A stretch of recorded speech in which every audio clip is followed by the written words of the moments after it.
susihan ninyo pag-ayaw mga kaigsunan alang sa atong mga higalang mga kaigsunan. Strictly speaking, a meeting held in the evening of the first day of the week would be known as our Saturday night. Sa istrikto nga pagkasulti ang katiguman o meeting nga gihimo ni anang gabii sa nahaunang adlaw sa semana giila nato na karon nga Sabado sa gabii.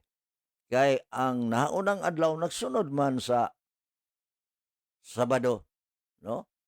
Ang nahaunang adlaw gasunod sa adlawng igpapahulay, no? Sa ato pa kay ang nahaunang adlaw mao man ang Domingo nga nagasunod sa Sabado. So sa pagsalop yun sa adlaw mga kaigsunan, ni anang Sabado mga kaigsunan, ha?